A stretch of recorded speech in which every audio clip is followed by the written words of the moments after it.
Hi everyone. Hello, I'm Kim. This I'm is Ray. Ray.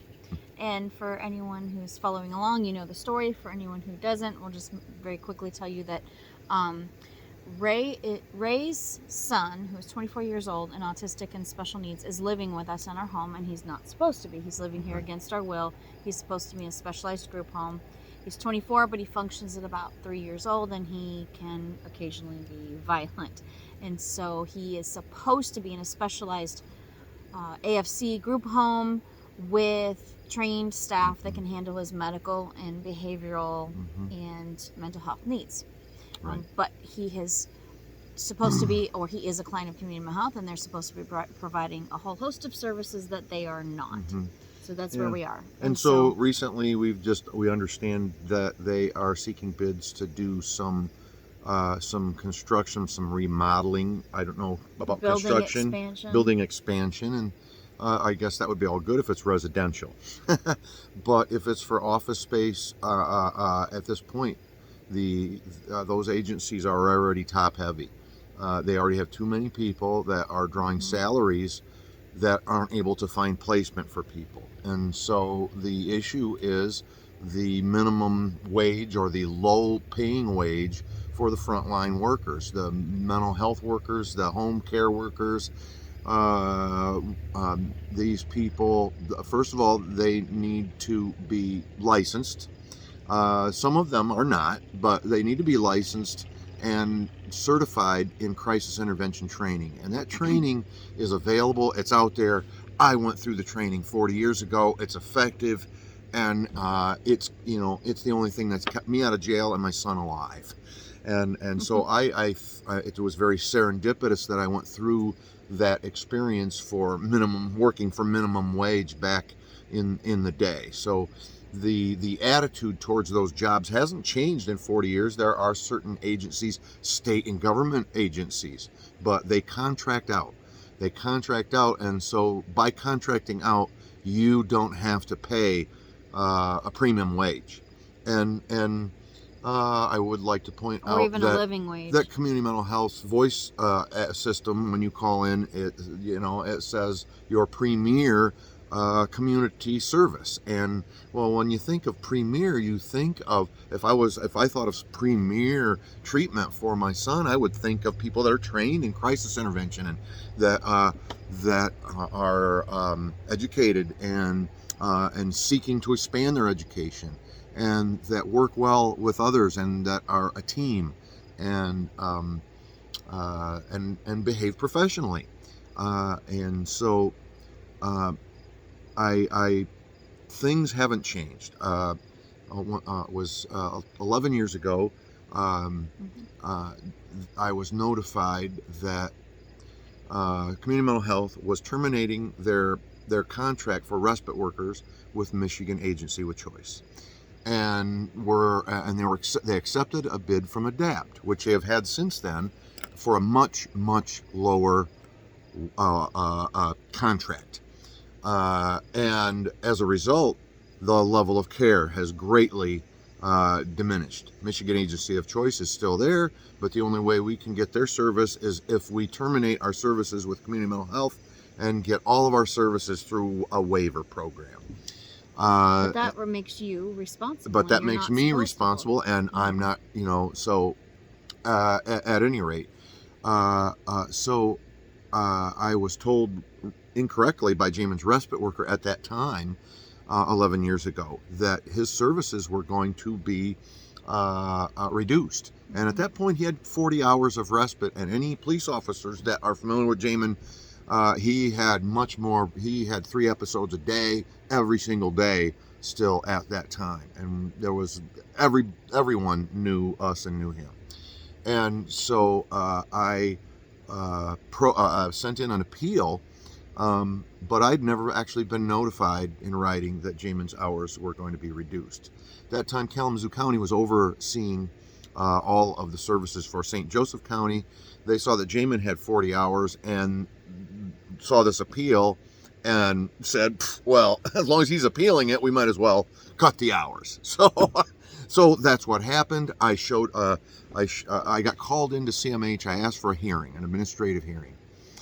And so a week before that hearing, I was called into a meeting, and there was a bunch of people there, and the director, Liz, at that time, Liz O is her name, and I had no idea why he was even there. I just got called into this big meeting at CMH. I didn't even know what it was about, and so she began lecturing me and describing how she could choose to come to work in a Volkswagen or a Cadillac, and that that if she chose to be opulent, that she would drive to work in a Cadillac, but that she chose to drive to work in a Volkswagen because that was it was more conservative. It made more sense. And so in that, she was, I guess, trying to tell a parable and say that I was expecting Cadillac services because Jamin was receiving 40 hours of care, and I was complaining about it being reduced. Well, so then a week later, I went into a hearing. They had an attorney. I did not. I didn't even realize that I could have one at that point.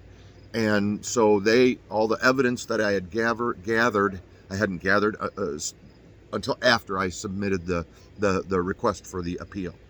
And so all of that was thrown out. So Jamin's hours were reduced. They were cut from 40 hours to 20 hours. And 2 weeks after that was when he had some criminal sexual charges against him on two minor girls that he wandered into their backyard because he was unsupervised. I'm on disability. I can't be with him, all the time. And so that was their job. And so lo and behold, at the expense of those two poor girls, Jamin's services were completely restored. So he was without those services maybe for a period of 3 to 4 weeks. But we went through all this and tied up the system and cost a bunch of money. They paid an attorney, and it was all because they didn't know what they were doing. 2 little girls went through some pretty serious trauma. Yeah, and 2 little girls will be permanently damaged, and as a result, also, Jamin has never been alone with minor girls since that. He's not supposed to be alone at all. He's not supposed to be alone at all, and so we've made every effort to make sure of that and protect not only them but him. So we really haven't come any further since then with the level of services, with the pay that goes to the homes, and these folks can be very, very challenging. Certainly, even if Jamin's behavioral needs weren't challenging, just his diabetes. At some of these homes, there are brain injured with, all they have protecting their brain is a helmet, and some of them require they're nonverbal. A lot of them are nonverbal. And so those create all kinds of challenges. So go ahead, honey. And when we started this, we were talking about all of the special needs and vulnerable peoples, not just Jamin. And our family. Keep in mind, I'm stepmom, and so if I left, Ray would be here alone with Jamin, and that's been an issue because we need to keep me safe, but I want to keep him safe as well. But it's an issue because community mental health somehow is finding the funding to build these. Their offices are opulent. We've been in those offices. They look like multi-million-dollar conference rooms. These are not. That room we were in had a beautiful image, photos, and they have expensive furniture. They have coach conference rooms, and then they have first class conference rooms. Right. So not all I've never seen the first class conference rooms in all these years until now. And it's alarming. I've always been to the coach conference rooms. But it is alarming, the opulence that we saw, and they're building more offices. The artwork. There's artwork and Hey, they could be donated. Well, we don't yeah, know. yeah. We don't know. So that's unfair. But we do know they found the money, and if they haven't already decided on bids, they were asking for bids to expand, and build out their building. However, they've got clients who they're putting out on the street and are homeless because they don't have the staffing to provide the services. Right. And they are top heavy. Right. They are absolutely Yeah. top heavy. And I'm sorry if you can't, if there's no workers, and you can't find placement for these people, and their families are taking care of them, your job is to go to Lansing and petition, or whatever it is you do as a government employee, to secure the money that you need to pay the frontline people the premium wage. Make sure they have the crisis intervention training. Not to build. Yes.